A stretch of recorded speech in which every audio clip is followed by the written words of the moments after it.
Conservative New Media fans, what's up? It's me, John D. Villarreal. And now we're talking about MMA. We're talking about the welterweight championships, 170-pound weight class versus Nick Diaz versus Evangelista Cyborg. And this was for the championship. It went down in the HP Pavilion in San Jose. Nick Diaz was there. You had the whole 209 posse there. You had his brother Nate over there, who just fought recently against Stun Gun. We talked about that. You had, Cesar Gracie. You had, Cesar Gracie Camp, the whole 9 yards. Very interesting fight. This was a situation where, I wouldn't say that Cyborg had Nick in trouble, but he stung Nick a lot. It was a lot of back and forth. I think Nick was almost, and he did it again. He did it against KJ News. It's almost like he's trying to prove that he can win the stand-up game. It was a war of attrition. There was a lot of shots fired on both sides. Cyborg was really getting there with some great body work and some great low leg kicks.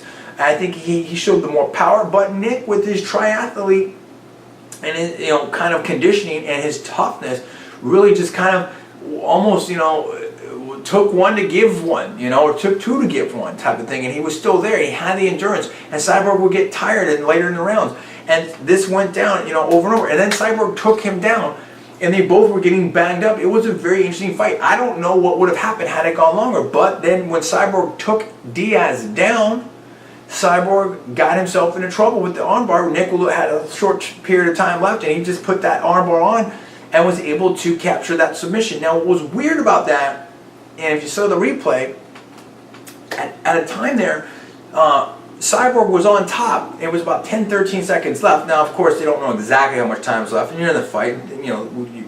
Things are happening, and he had his left arm, I believe his left arm trapped, and he was on top of Nick, and Nick was trying to but he had the right position there. Just sprawl out, lay out, protect your arm, whatever, and you're good to go.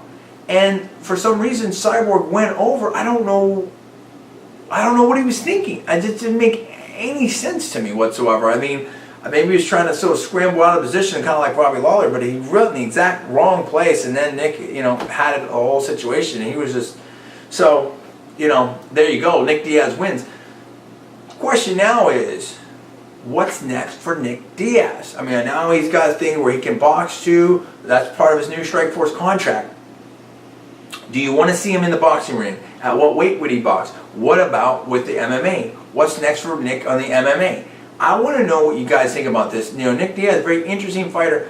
I'm not totally on the Nick Diaz bandwagon, because I think, and I know the 209 posse over there, and we did radio from out there, and we love the Cesar Gracie Camp and all those guys over there, but my read of it, maybe I'm wrong, my read of it is that Nick is extremely good, and so is Nate, but I just don't see them as dominant like a Matt Hughes was, or a GSP, or someone like that. I don't see that level of dominance. I might be wrong, and I may be proven wrong. But I think that, the interesting thing about Nick is, and I would think to some extent Nate as well, I'm not as familiar with Nate, is that they, always learning, always working hard, very tough, very gritty, and a lot of tricks, and whereas, someone like a GSP, very powerful, tries to impose himself and his will on you all the time. And Nick does it the same way, but it's almost like,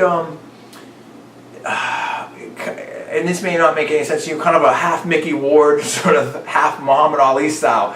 It's kind of like, I'm gonna let you wear yourself out by punching me, but also do the rope-a-dope type of situation too, and kind of elusive and lanky. So he has a sort of a different way to win, but it definitely gets the job done. So hey, you know what? Nick's on a roll, and we'll see where this goes. So I want to see what's happening next and who we should face next. I want to hear from you. Comments below, subscribe up. I'm John D. Villarreal. You're watching Conservative New Media.